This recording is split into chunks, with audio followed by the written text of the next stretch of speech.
On passe à l'actu de ce week-end. Ouais. C'est ce week-end qu'a eu lieu le vaste coup de filet dans le milieu islamiste radical à Cannes et en région parisienne. Une opération qui a mis le ministre de l'Intérieur, Manuel Valls, au premier plan. Ouais. Est-ce que Manuel Valls, pour vous, est un bon ministre de l'Intérieur ? Écoutez, il y a des choses bien, il y a des choses moins bien.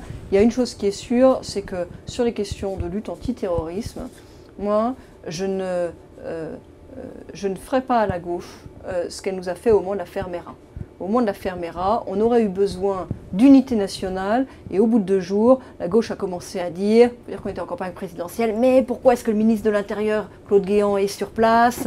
Et puis est-ce qu'on est bien sûr que les services de renseignement ont fonctionné de la manière appropriée, etc. etc. Ce sont dans un contexte, si vous voulez, de lutte contre le terrorisme aussi important que ça, ce sont de petites polémiques. Et je ne servirai pas à la gauche le plat qu'elle nous a servi à ce moment-là. Je trouve que dans la lutte antiterroriste, on a besoin d'unité nationale.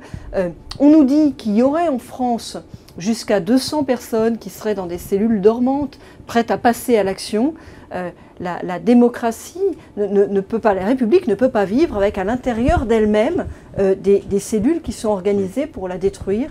Et la lutte contre le terrorisme, notamment le terrorisme de l'intérieur, requiert tous les moyens. Il y a prochainement une loi qui sera présentée. Moi, je ferai aussi des propositions pour aller plus loin à l'occasion de cette loi, des amendements pour aller dans le même sens mais plus loin. Je pense que nous devons mener une guerre totale contre ce terrorisme-là. Alors, entre parenthèses, je reviens sur une question qu'un internaute a posée pendant le chat tout à l'heure. Il disait qu'il vous admirait vous-même, mais aussi Manuel Valls, qui est en pleine remontée dans les sondages actuellement, et demandait s'il n'y avait pas un rapprochement possible entre vous deux dans un parti. Alors, c'est totalement exclu ou pas? Écoutez, Manuel Valls, il est inscrit aujourd'hui dans une gauche qui est celle qui prône en même temps une forme de laxisme en matière de justice. Parce que moi, je ne comprends pas complètement la cohérence du gouvernement sur ces sujets. On nous dit on veut faire la fermeté en matière de sécurité.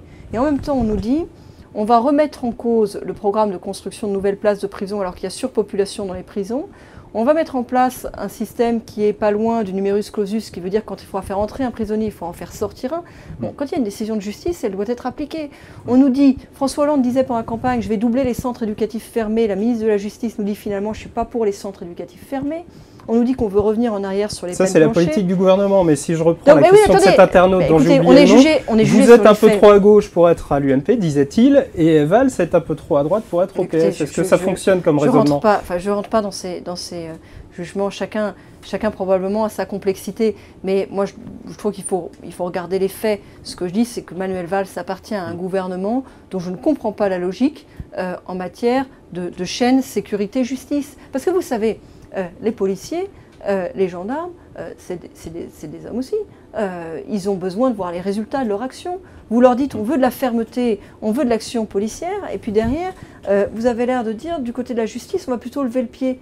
Et vous envoyez, par exemple, là on a envoyé une instruction qui revient beaucoup en arrière sur la comparution immédiate. La comparution immédiate, on le voit bien, si vous voulez, c'est très efficace en termes de visibilité, de lisibilité, de la cohérence entre l'action sécurité et l'action justice. Alors c'est quoi la cohérence de tout ça?